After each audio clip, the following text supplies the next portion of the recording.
Hola amigos, ¿qué tal? Bienvenidos a una nueva edición de Solución Final. Si quieres comunicarte con nosotros, puedes hacerlo a través de los contactos que aparecen en pantalla. Te los voy a recordar en Instagram, @solucion.final, correo electrónico lirioteranm@hotmail.com y el contacto telefónico 202-51-232-3959. Este programa puedes verlo desde cualquier parte del mundo a través de www.promar.tv o a través de la plataforma Magis TV. Igual quiero invitarles a que se suscriban a nuestro canal YouTube, en donde podrán ver toda la programación de Solución Final hasta la fecha. Hoy, como todas las semanas, conversaremos acerca de un tema bien interesante, sobre todo para los abogados en ejercicio. Se trata de la paradoja del juez ante la acusación fiscal. ¿Caos o control? Para ello, oigamos el caso de la semana. Hola, doctora Lirio. Estoy en el último año de Derecho y mi tesis de grado versa sobre la actuación del juez frente a la acusación fiscal. ¿Puede hacer un programa acerca de este tema tan poco tratado? Eugenia, gracias. El artículo 313 del Código Orgánico Procesal Penal establece que una vez finalizada la audiencia preliminar, pues el juez de control podrá tomar las decisiones que en ese mismo artículo se establecen. Pero esa actuación del juez, según ese artículo 313, era limitada, razón por la cual la Sala Constitucional del Tribunal Supremo de Justicia pues, ha emitido varias sentencias en las cuales amplía un poco más la actuación del juez al momento de la audiencia preliminar, denominado el control formal y control material de la acusación fiscal. Y que eso significa pues que el juez de control tiene grandes poderes según la ley para depurar el procedimiento y que efectivamente lo que puede llegar a juicio son aquellos casos que tengan sustento efectivamente legal.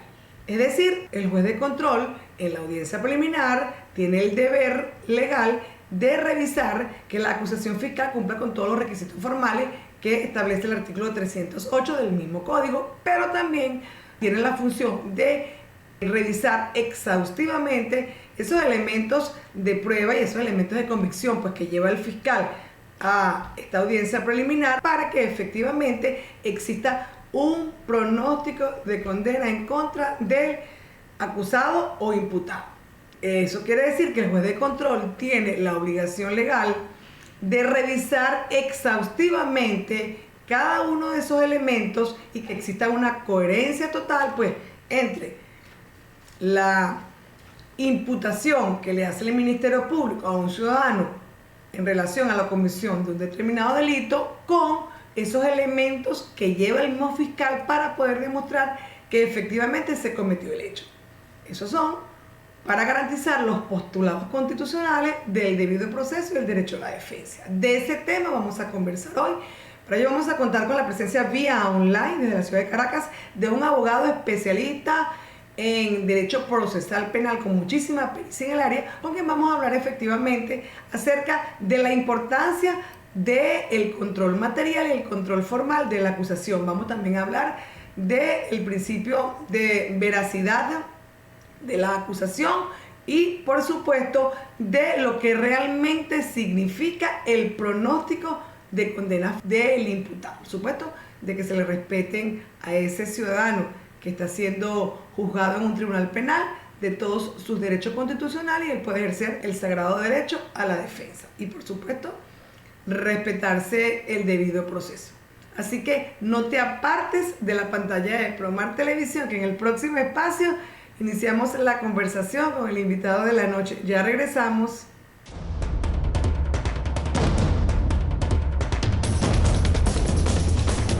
Amigos, estamos de vuelta nuevamente en Solución Final. Como les dije en el espacio anterior, hoy contamos con la presencia vía online desde la ciudad de Caracas. David es abogado, egresado de la Universidad Santa María, litigante especializado en juicios penales, con estudios de posgrado en Derecho Procesal y Derecho Penal de la Universidad Central de Venezuela, especialista certificado en delitos financieros y legitimación de capitales, asociado de número de la Sociedad Venezolana de Compliance y conferencista y, por supuesto, abogado en ejercicio. Bienvenido el abogado David Terán Guerra a Solución Final.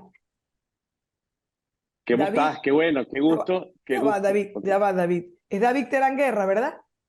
Sí, claro. Ok, ya va. Entonces, bienvenido bienvenido el abogado David Terán Guerra a Solución Final. Gracias, ¿cómo estás? Qué bueno, qué gusto estar aquí contigo nuevamente. Teníamos desde agosto del año pasado que no nos juntábamos a hacer un trabajo juntos, ¿no? Muy complacida, de verdad, David, por tenerte nuevamente en Solución Final. Sabemos, o sé personalmente, de tu trayectoria como abogado penalista y hoy vamos a hablar de un tema bien candente, interesante y que todos los abogados y los no abogados también siempre estamos muy pendientes. Se trata la paradoja del juez frente a la acusación penal. Caos o control. Sabemos todos los abogados que trabajamos con esta materia que en los últimos años la actuación del juez, aun cuando es muy importante en la fase intermedia del proceso penal, a veces deja mucho que desear. Hay muchas oportunidades, pues, porque son casos que generan mucha conmoción, hay mucha política de por medio, en otras ocasiones, pues, será por desconocimiento y en otras ocasiones será porque sienten miedo pues, hacer su trabajo y en otras ocasiones desconozco las razones. Pero se ha visto mucha eficiencia en la actuación del juez en esa fase. ¿Cómo nos iniciamos en la noche de hoy en este tema tan importante? ¿Por dónde empezarías tú tu intervención, David? Mira, básicamente la intención de establecer la paradoja del juez frente a la justicia o frente a la acusación es para hacer una reminiscencia a la idea de los dos relatos de Kafka, el proceso y ante la ley, ¿no?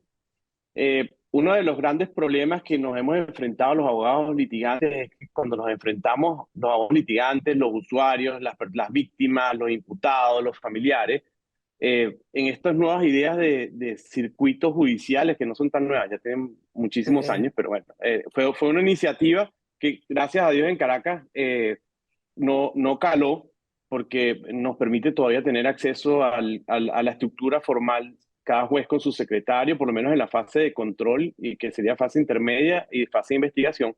Y en el juicio también están cada uno de los jueces con su secretario. Y forma parte de una estructura formal donde tú tienes acceso, entras al tribunal y ves al Claro. juez y ves al fiscal y ves a las secretarias, están los escribientes y tú entiendes que existe algo que se llama tribunal. Ante la ley es básicamente un relato de Kafka donde hay un portero y hay una muralla china donde cada vez que una persona se acerca hay una puerta y cada vez que una persona se acerca a la puerta, ¡pum!, la persona lo matan con un hacha, una cosa. Entonces hay un individuo que llega frente a la puerta y nunca se atreve a pasar la puerta y se está muriendo, pasan los años hasta que se va a morir y le pregunta al portero, mira, ¿y cómo hacía yo para pasar? El portero le dice, bueno, la puerta era solo para ti, para que entrara. La justicia existe para los ciudadanos y solo por los ciudadanos. Entonces, Claro. estas murallas que se constituyeron en las taquillas de los tribunales impiden el acceso. Tú en cualquier circuito judicial donde existe esta estructura, ves a los familiares haciendo colas afuera, desesperados, no hayan cómo entrar.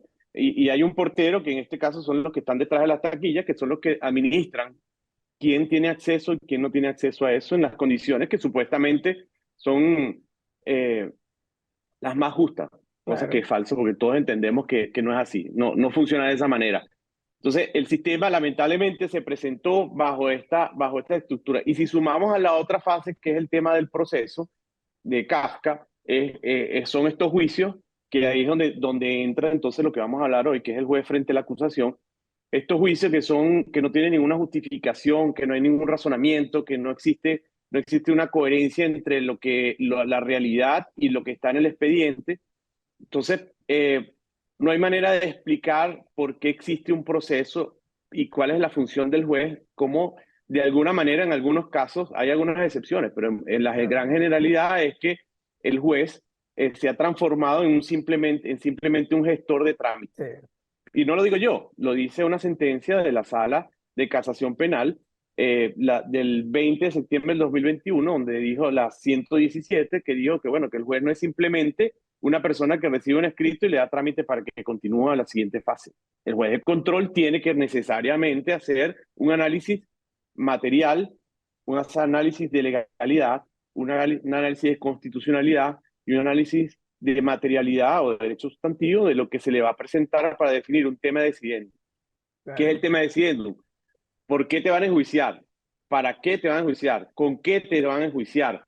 Y para que la gente entienda, tú no puedes ir a un juicio sin saber ni siquiera por qué te van a enjuiciar. Yo tengo un caso, para hacer la referencia sin decir ni partes ni nada, pero bueno, para hacer la referencia desde el punto de vista académico, donde hay una persona que está siendo llevada a juicio, pasamos por una audiencia preliminar, el fiscal acusó, pero él se le califica de cooperador en un delito de peculado. Yo diría, bueno, ok, el cooperador es una persona, hay 5 pasos, yo siempre pongo esta referencia, hay 5 pasos y el cooperador hace 1 o 2 pasos. Claro. Y el autor hace todos los pasos completos con la ayuda de esta persona que le facilitó estos 2. ¿Ok? En mi caso, específicamente, no hay autor. Entonces yo soy cooperador de alguien que no existe, que no sabemos qué hizo y que yo lo ayudé a cometer un delito. Por imaginar cómo le explicas tú a una persona que es inocente, que la ley le dice, tú eres inocente, pero estás preso porque hay que demostrar si eres culpable, porque como eres inocente no podemos condenarte, pero tienes 6 años esperando un juicio que todavía no empieza. Son estas cosas que hacen, le dan absoluto valor al relato del proceso de Kafka, como si fuera un diagnóstico de realidad a la justicia venezolana hoy. Qué horror, qué horror. Fíjate, me acaba de decir algo que no lo tenía muy claro. O sea que en toda Venezuela, en casi toda Venezuela, pues, funciona el sistema IURI, que es el sistema de la taquilla central de un archivo central, y en Caracas no. Es una desventaja con todos los profesionales que litigamos fuera de Caracas. Bueno, yo creo que es una ventaja porque nos da ¿Tú la crees? posibilidad de comparar, nos da la posibilidad de comparar resultados.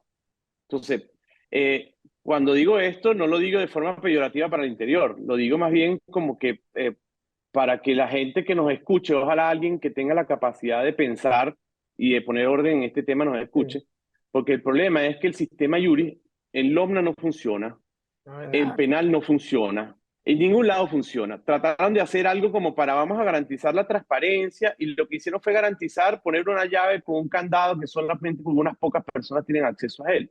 Entonces, todo el mundo tiene derecho a experimentar, a tomar iniciativas, pero todo el mundo tiene derecho a asumir que las iniciativas a veces no funcionan y hay que volver a corregirlas y resolver, porque el problema es que en Lomna la gente llega y no tiene acceso al tribunal porque es una taquilla y es el famoso cuento, pues yo lo digo desde el punto de vista penal, pero en una mamá que está en un problema de pensión de alimentos y que tiene un problema, no tiene para pagar un abogado fancy que le pueda resolver el problema y tiene que ir todos los días y la señora tiene para comer y tiene que pedir permiso en el trabajo y cuando llega allá, la taquilla le dice, mire, no, hoy no le toca a usted. ¿Pero por qué? Si yo hoy... No, porque aquí es cuando nosotros queramos. Usted tiene que agarrar y tiene que anotar. Entonces, la semana que viene es la número de cédula del 5, 6, 4, y la otra es el 8, 9, 10. De cada 15 días que tú vas a poder ver un expediente. Y eso no es acceso a la justicia. Por supuesto. Fue una buena iniciativa, fue muy acorde con la propuesta del fondo, creo que fue el Fondo Monetario Internacional el que trajo eso, el que trajo esto en el año 99-2000, pero no funciona. No funciona. No funciona tampoco la estructura de los tribunales donde el juez era el máximo todopoderoso y claro. había quienes tenían el control de los archivos y tú sabes, eso no funciona. Lo que funciona es poner personas de alguna manera preparadas, pagar suficientemente bien a los jueces y a los funcionarios para que tengan una motivación suficiente para cuidar su trabajo porque de eso viven. Entonces, es una serie de factores. Yo no quiero hablar de los problemas más profundos. Lo que sí quiero es que funcionalmente el sistema no sirve. No. Si tú llegas con un escrito y si viene algo así, el que está en la puerta o el señor que está ahí, que puede ser una persona muy honorable y puede tener muy buenas intenciones, pero a lo mejor ni siquiera sabe que no sabe. Claro que no sabe. Sabe que no sabe. Tu cualidad. Puede cuestionar tu cualidad y él va a impedir el acceso a la justicia de una persona que necesita estar presente en una audiencia porque él simplemente está cumpliendo una orden que ni siquiera sabe que está mal hecha. Bueno, y ni siquiera tiene la voluntad de ponerlo por escrito. Yo voy a contar una anécdota que me acaba de pasar aquí en Barquisimeto en un tribunal de violencia. Hace 2 o 3 días, pues llega una cliente nueva a mi oficina y ella tenía una audiencia X, y yo la acompaño hasta el circuito judicial. Cuando llegamos nos identificamos, pues por supuesto el alguacil me pide mi identificación y la de mi cliente, y como difiere la audiencia, cuando él sale a la media hora y me dice, mira doctora, pero ¿y usted quién es? Bueno, yo soy la abogada asistente, ¿no? Que usted no puede estar aquí, porque imagínese usted ¿De tiene que quién tener es? un poder, ¿usted quién es? O sea, no solamente quién era que no puede estar, si no tenía poder no puede estar, que yo soy abogada asistente. Bueno, ahí tuvimos unas palabras. Bueno, yo me voy a hablar con la secretaria, que por cierto, una muchacha joven que me pareció que muy decente, le expliqué. Bueno, ella supuestamente entendió, pero entonces, ¿cuándo cambió esto? ¿Cuándo cambió esto? Mi querido David. Eso es precisamente el relato ante la ley de Kafka, que es ese señor que está con esos 5 minutos de gloria de Ajá, poder, sí, por donde supuesto, somete a una persona que precisamente el sistema está hecho para que se defienda. Porque si es una víctima por y la supuesto. víctima es la razón de ser del sistema de violencia es proteger a la Ujú, víctima, ¿cómo tú vas a así dejar a la es. víctima por fuera? ¿Y Bueno, ¿qué cómo te la vas a parece? dejar sin un abogado, sin asistencia de un abogado? ¿Qué te parece? Entonces yo digo, Dios mío, esto no va a mejorar. Yo tenía días que Que no hay iba que al circuito. corregirlo. Lo que me parece que hay que corregirlo. Fíjate que la sala de casación penal, en la sentencia que te comenté de septiembre del 2021, dicen, Ujú. mira, el juez no es un simple validador o tramitador de acusación. ¿Es Eh, verdad? el juez tiene que entender que hay una dimensión humana dentro de todo este concepto, hay Así una es. dimensión científica dentro de toda esta idea de la determinación de hechos, y hay una dimensión que a mí me parece fabulosa, yo estaba escuchando porque me pusiste a estudiar, tengo que reconocer, para poder hacer la cosa, tú sabes, para poder llegar al nivel correcto contigo, porque ni modo, ¿no? Ah, Si no la fue la prima, me dice, mira, bueno, primo, entonces no, no, ¿sabes no, cómo es? usted es demasiado preparado, o sea, por eso usted está aquí, usted es el invitado especial del programa, primo, ¿ah? Mira, hay una conferencia, se llama Estándares de Prueba y Debido Proceso, que fue de la primera, es una conferencia que hacen en Girona, y está Jordi Ferrer, que es uno de los exponentes ahorita, que me parece que es uno de los más fundamentales que hay que leer y estudiar sobre el tema de estándares de prueba, que yo creo que él ha subestimado la importancia de lo que está planteando. Para mí es una revolución de derecho procesal y va a cambiar la historia del derecho procesal, lo que él está planteando. Ok. Entonces, esto es del año pasado, de mayo del año pasado, es una conferencia que hicieron en Girona en honor a Michele Tarufo, y él señala que sin averiguar la verdad no podemos aplicar las reglas sustantivas. Sí, pareciera que es algo baladí, ¿no? A veces la gente cuando ve el proceso penal y ve una acusación y piensa que es simplemente, como dice la sala, un validador de trámite el fiscal, un validador de trámite el juez, condeno porque hay un poco de papeles y ya está. Pues, o sea, Ay, qué horrible. pero no es así, la justicia es muy lejos de eso, y el Código Orgánico Procesal Penal, cuando yo me gradué en el año 94, que en el 95 empezaron a traer el código y todas las cosas que del Fondo Monetario Internacional Claro, con el Consejo de la Judicatura, y empezaron sí, a hacer los foros. Y en el posgrado vi clases con Sergio Brown, con Rosell, con el sí, doctor Jesús Ramón Quintero, hicimos un año de estudios en el Colegio de Abogados con el doctor Jesús Manzanera Mejía, y en ese momento el presidente era Rafael Veloz, y sea, nos dedicamos un año a estudiar así, las discusiones que se hacían en el código, íbamos allá y después en la tarde las discutíamos, qué presentamos tiempo. propuestas, pusieron artículos. Todo lo importante de todo esto es eh, tener la experiencia de acceso directo a la justicia, y que el juez en vivo, frente a ti, bien preparado, Claro, por tomara una supuesto. decisión justa, ¿no? Con base a los hechos, y los hechos incorporados con reglas para que tuviéramos una aproximación. Amigos, les recuerdo que hoy conversamos vía online desde la ciudad de Caracas con el abogado David Terán Guerra. Así que no te apartes de la pantalla de Promar Televisión. En el próximo espacio continuamos la conversación con el invitado de la noche. Ya regresamos.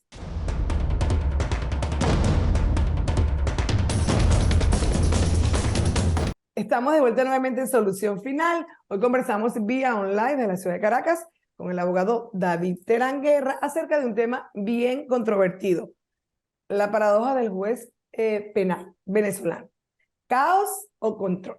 Explicaste un poco en el espacio anterior del deber ser de la actuación del juez en el proceso penal. Ahora me gustaría que nos adentráramos un poco para que tú explicaras someramente qué es lo que debe contener una acusación fiscal, cuáles son esos elementos tan importantes que debe tener y cómo debe actuar entonces el juez ante una acusación.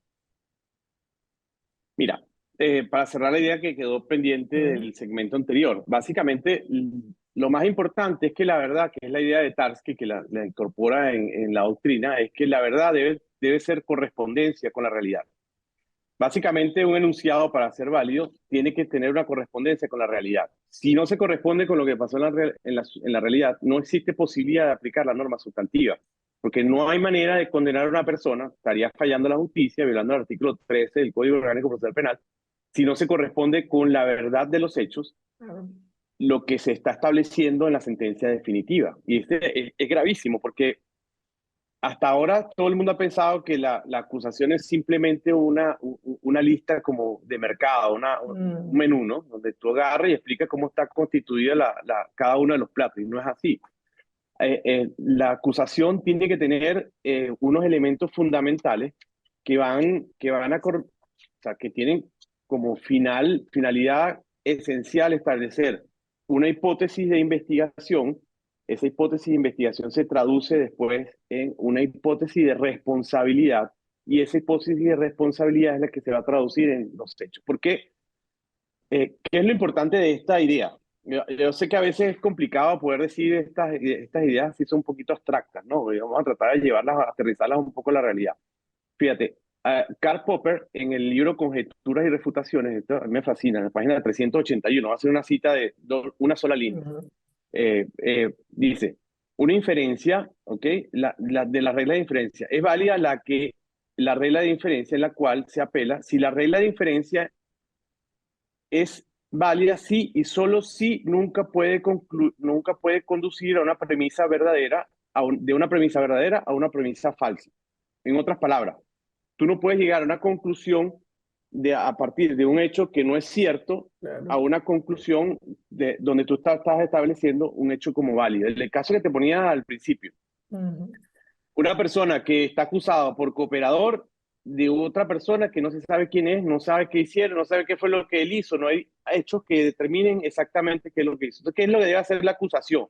La acusación debe decir qué, cómo, cuándo, dónde y por qué un hecho a través de una investigación, la diferencia entre la investigación científica y la investigación jurídica es básicamente que existen reglas que protegen derechos y ponderan derechos. Entonces tú no puedes torturar a una persona para obtener una información. Una investigación a lo mejor, en una investigación a lo mejor no sé, de ADN, o puedes agarrar a una persona y le das unos golpes y le pones ahí, lo que te importa es tener la prueba de ADN, cuando no es formal.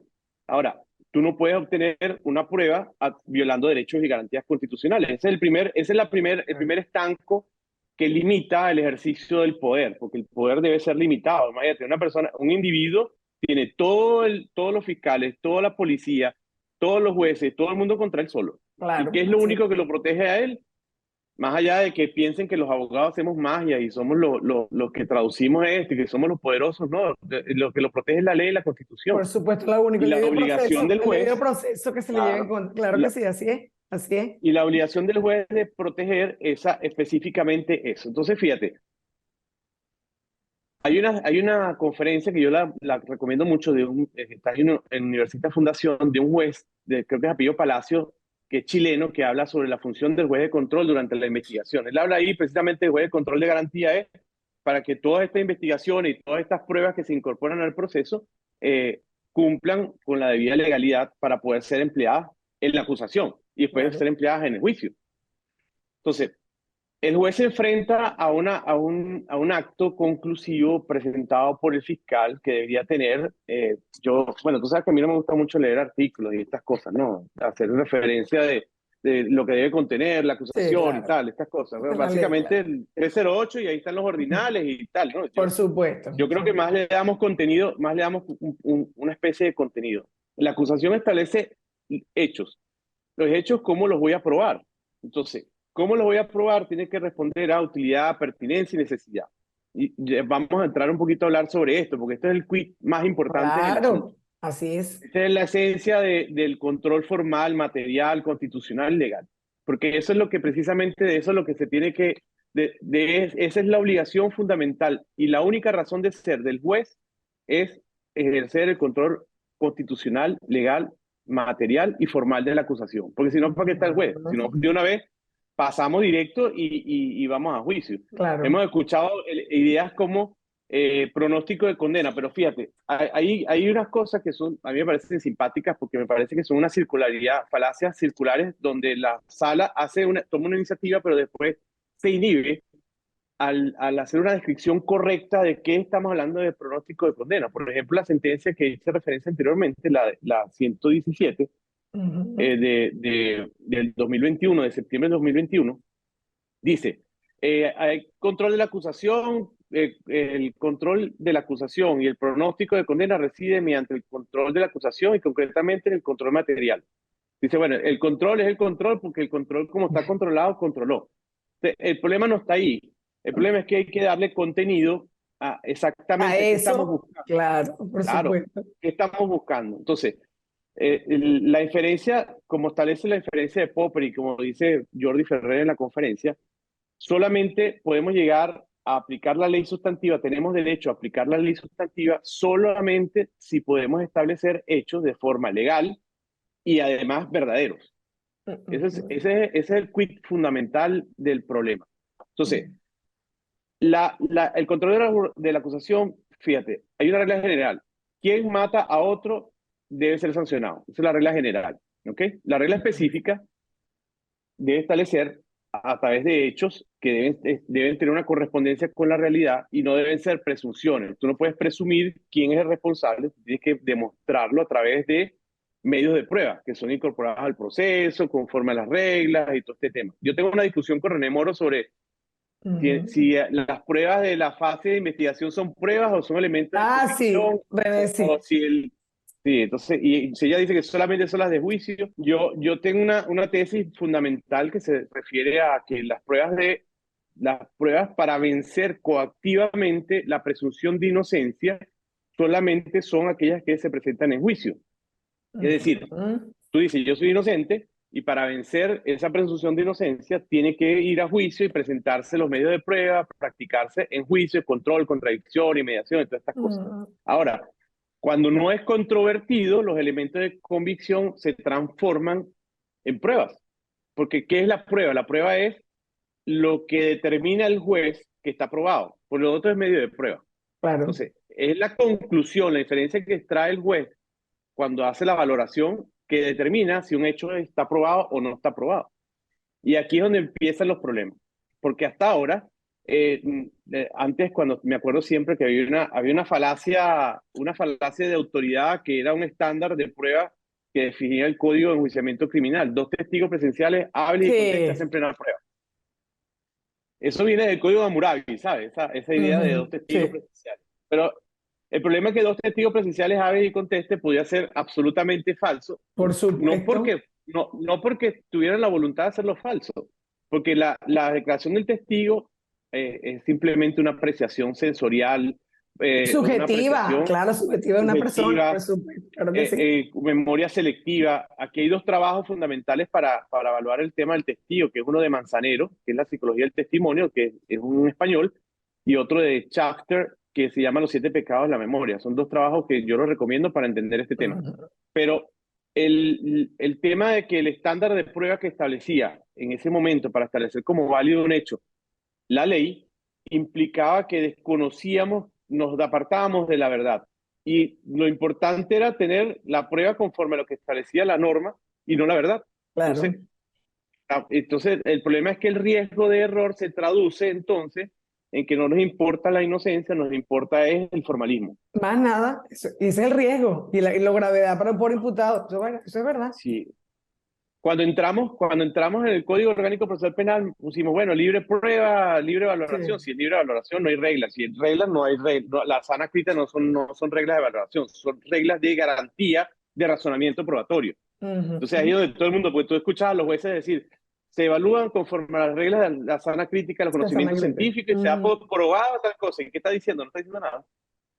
Nada, Ajá. es absolutamente, es lo mismo que el jurado. Culpable o inocente, sí o no, sí, ya. Es igual, es un Así es. estándar tan subjetivamente arbitrario que no hay manera de controlarlo. Hay algunos que tratan de hacer un esfuerzo, pero cuando empiezan a explicar estas cosas, por ejemplo, para entender cómo se introduce una máxima experiencia en un razonamiento probatorio que le dice Stephen Toulmin sobre el razonamiento de la argumentación, entonces tú dices, mira, eh, eh, eh, ¿cómo explicarte con un ejemplo lo más sencillo posible?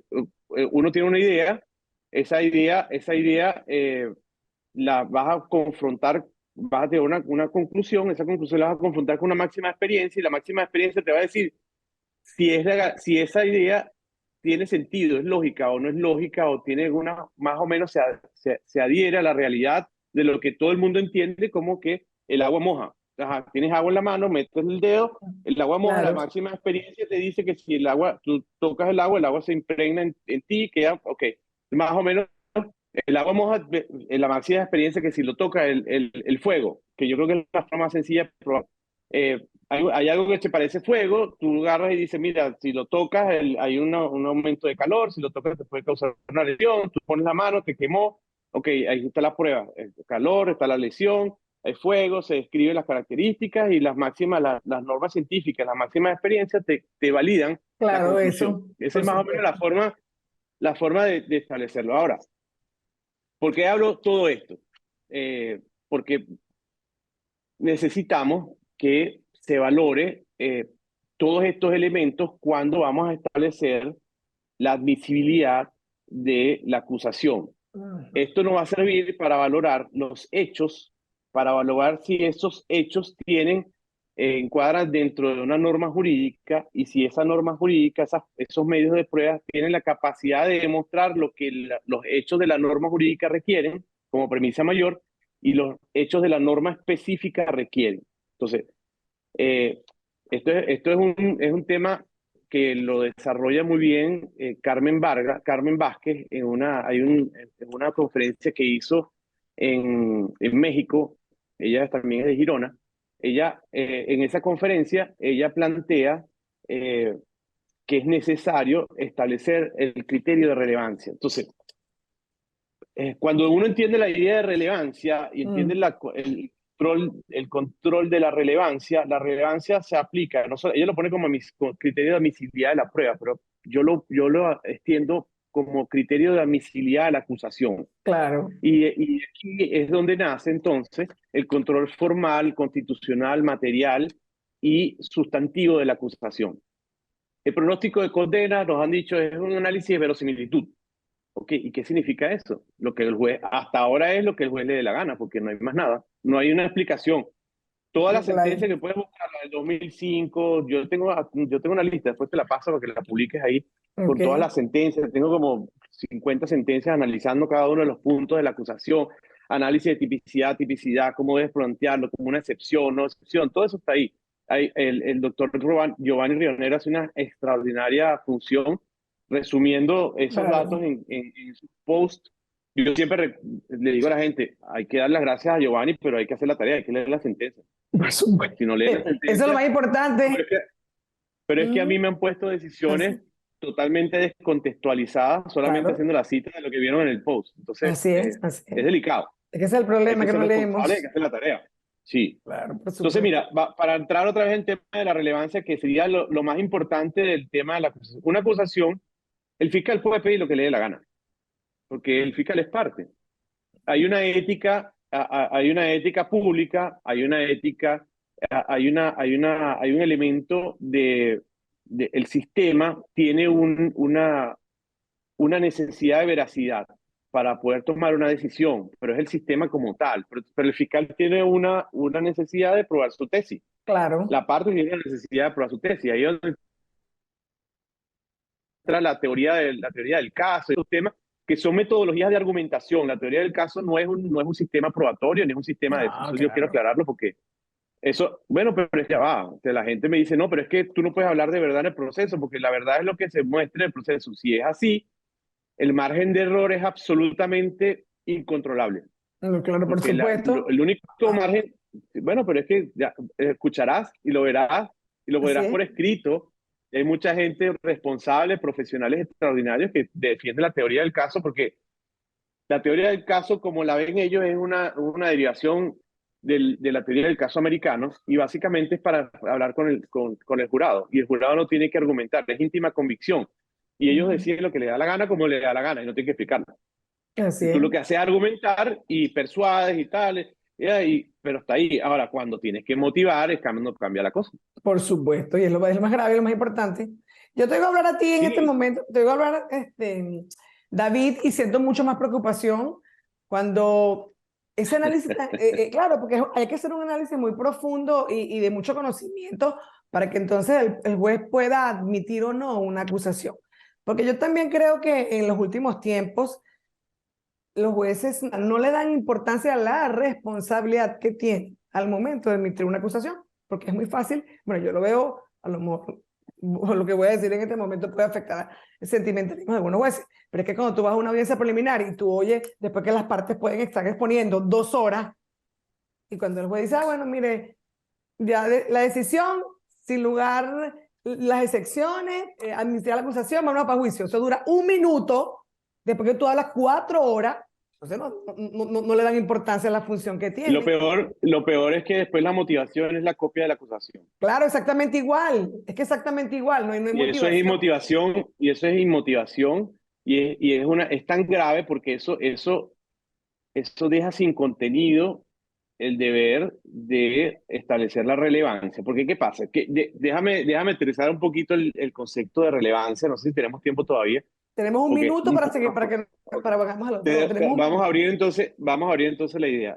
La relevancia implica que yo debo determinar por qué, para qué, cómo y dónde cada hecho está entrelazado con la determinación del tema decidiendo que se va a discutir en juicio.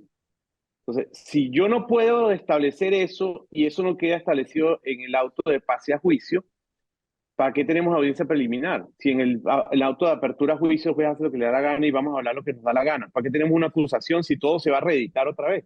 Entonces, es como el famoso concepto del tema decidiendo, que lo que pasa es que yo soy un poco más procesalista y entiendo el derecho penal y procesal como un poco más amplio y más integral que a lo mejor la visión de algunos otros colegas, que respeto mucho, pero tú no puedes llegar y considerar al derecho procesal penal como si fuera una isla en medio de un oasis, en medio de un desierto, donde no hay más nada, sino solamente existimos nosotros. Y eso es mentira. El Claro. concepto de tema decidendum determina el alcance y el objeto, que es el debido proceso a través del cual se va a llegar a una determinación para coactivamente condenarte y vencer, derrotar la presunción de inocencia. Tú no puedes derrotar la presunción de inocencia si no existe un tema decidiendo un específico en la fase preliminar que te lo va a definir el juez. Bueno, más grave aún, más grave aún. Hola, que este programa lo estén viendo todos los jueces de Venezuela y sobre todo los jueces de Barquisimeto, ¿verdad? Que les tenga mucho respeto profesional, porque es que eso es lo que va a garantizar el debido proceso. Aunque yo a veces pienso, David, que es mucho más fácil condenar que absolver. Siempre ha sido más fácil. Siempre, Entonces, yo digo una cosa siempre, y mira, por eso es yo que, y digo por una cosa eso, siempre. discúlpame que te interrumpa, por eso es que estos quedan condenados, porque absolver tienes que hacer un trabajo extremadamente científico para poder entonces desligarte de lo que el fiscal trae en contra del imputado. Hoy hablamos con el doctor especialista en Derecho Penal, abogado David Teranguera de la ciudad de Caracas, acerca de la paradoja del juez ante la acusación fiscal. ¿Caos o control? No te apartes entonces de la pantalla de Promar Televisión, que ya regresamos.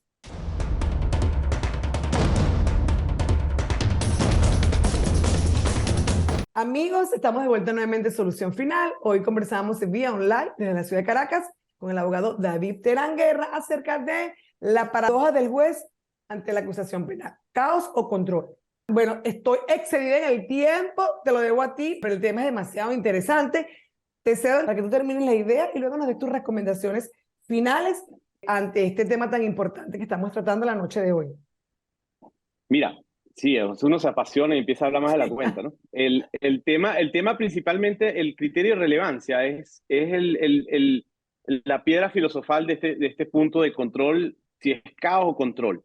Si no establecemos relevancia, no podemos determinar. La relevancia determina el tema de siguiente. Si te están acusando por un homicidio, por lo menos debería haber una persona que sufrió unas lesiones en una acción dirigida a causarle el homicidio a la persona, la muerte, o hay una persona muerta, o algo. Pero si el problema es una estafa y te acusan por homicidio, se supone que no existe posibilidad de establecer una conjunción lógica y relevante entre los hechos sustantivos, que son lo que se exigen demostrar, con los hechos específicos, que son los que se van a probar. Claro. Y son los que dieron el resultado de la investigación. Entonces, la relevancia jurídica sustantiva determina qué hechos son los que son objeto de prueba. Luego, la relevancia jurídica fáctica son los hechos que van a ser probados. ¿Y cómo van a ser probados? ¿Qué se refiere la relevante? ¿Okay? Por un medio de prueba. Debe informar sobre los hechos del caso y debe existir, debe haber una relación entre lo sucedido y la información aportada. Estas son las cosas que deben traerse a colación dentro del proceso. Es decir, hay un elemento de derecho sustantivo que nos gusta a todos decir a los penalistas. Los elementos objetivos del tipo. Los elementos del tipo son A, B, C, ok. Cada elemento del tipo tiene una generalización empírica que fue recogida en una descripción. Es decir, el que mate a otro, la acción es una persona voluntariamente tomó acción y le quitó la vida a otro. Entonces, eso es una generalización empírica que fue recogida en una norma. Y eso es lo que tenemos que probar. Y la norma sustantiva es lo que determina la relevancia jurídico-sustantiva de lo que vamos a demostrar. Luego, vamos a la investigación y la investigación nos dice, bueno, aquí hay una plata, hay una experticia de que falsificaron una firma y sacaron un dinero del banco. Ajá, ¿y qué relevancia jurídica sustantiva tienen estos hechos?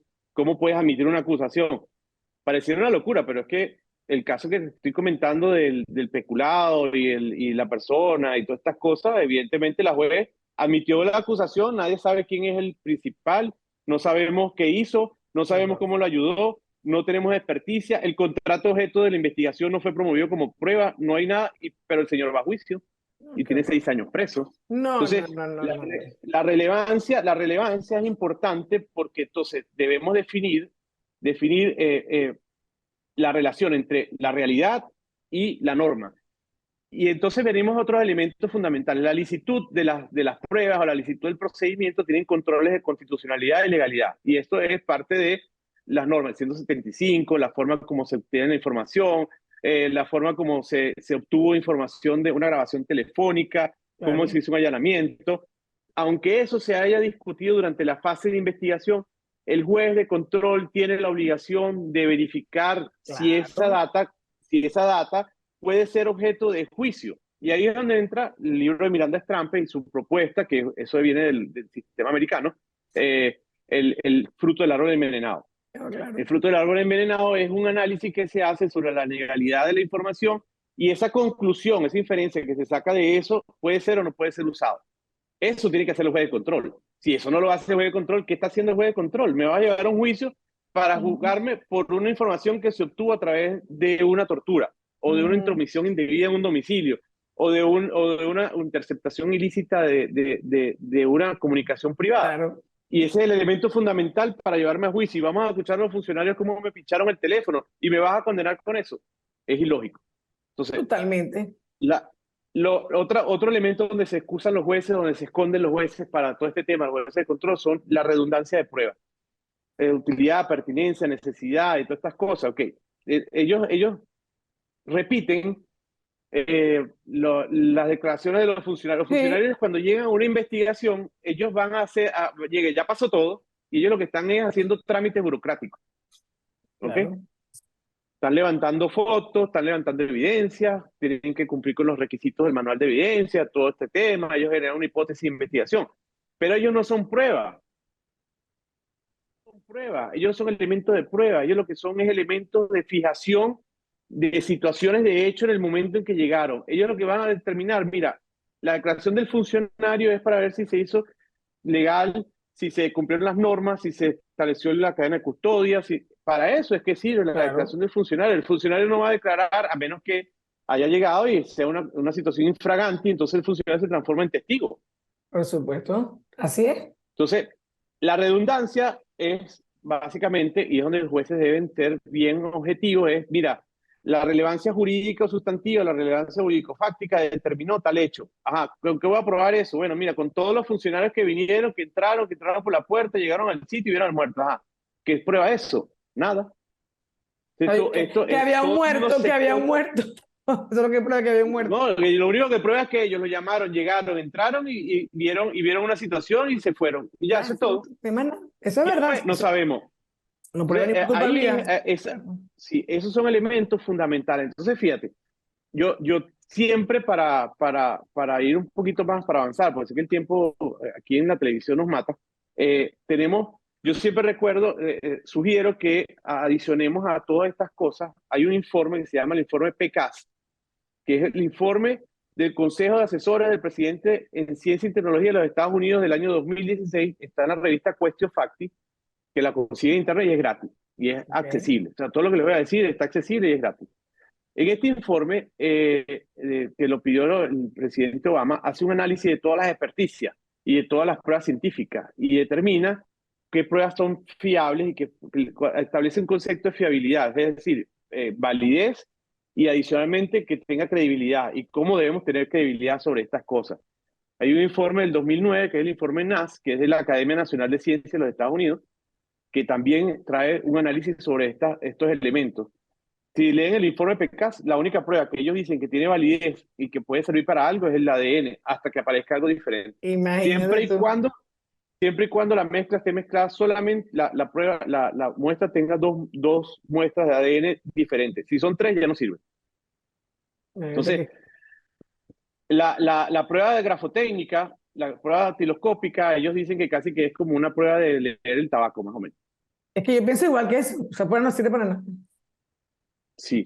Ahora, hay un juicio que motivó todo este informe y todas estas cosas que se llamó el juicio Daubert, D-A-U-B de Bolívar, E-R-T, Daubert.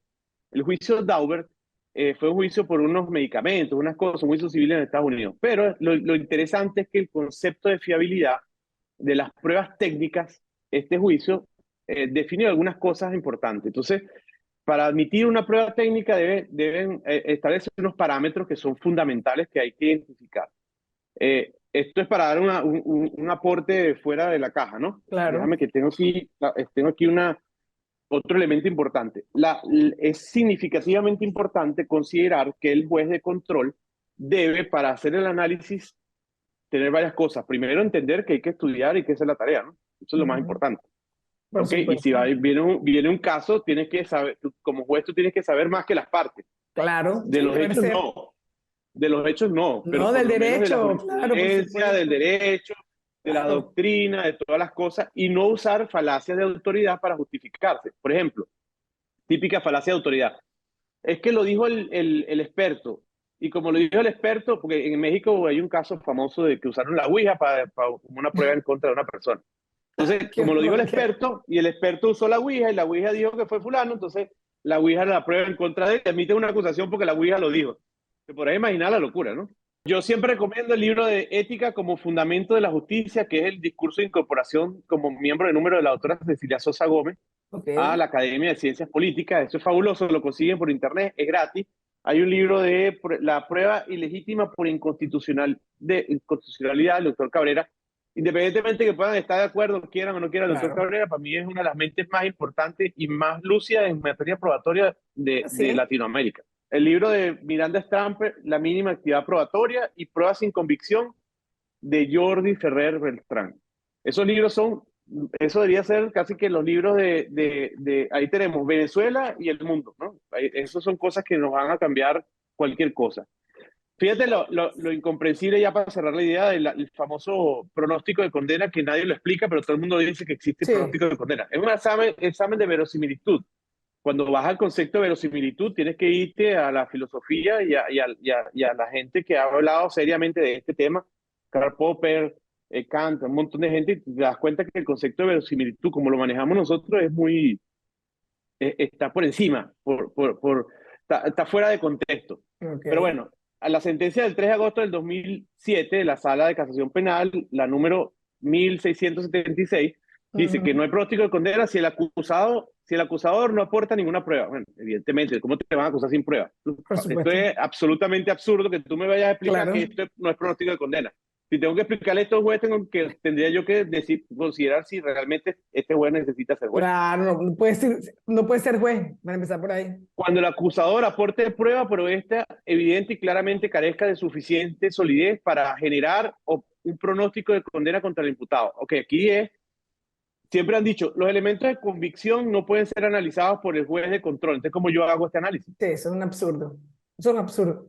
Bueno, yo desde el año 2000 siempre decía, estas cosas que están aquí, yo siempre las he puesto y siempre peleé con todos los jueces porque me daban palo y me decía, mira, tú no puedes hacer un análisis en control del mérito de la prueba ni el mérito de los hechos. Ay, ¿cómo hago yo la relevancia? ¿Cómo tú me vas a establecer la unión entre un hecho Tú no haces ese y el trabajo. requerimiento del derecho sustantivo? Si tú no defines esto, ¿cómo defines el tema de decidentum? Vamos allá a juicio y tú vas a Sí, modificarme el concepto cada vez que te dé la gana.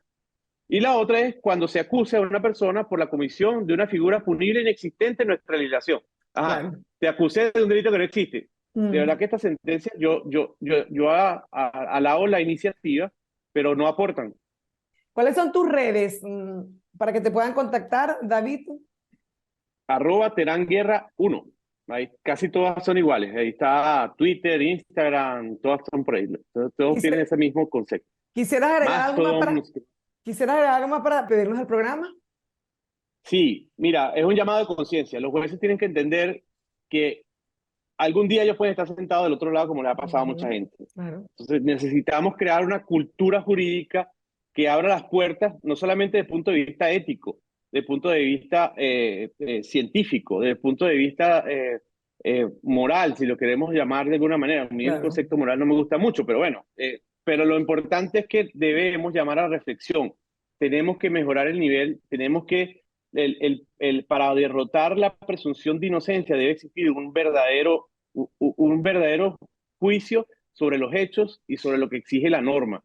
No podemos seguir llevando a la gente a la pena del banquillo solamente para complacer la petición de los jefes. Ya, Así basta. es, así es, así es. Yo agregaría que el gran reto de los jueces en este país es prepararse.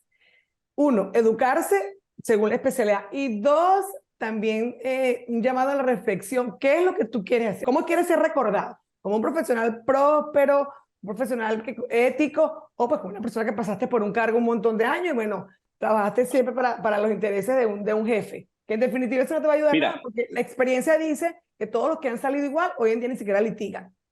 Vamos a estar así, claros. una línea chiquitica para finalizar. El otro día lo dijo el presidente en el Tribunal Supremo y lo han dicho muchos presidentes y lo ha dicho mucha gente. Si tienes miedo, no puedes ser juez. Así es que así es.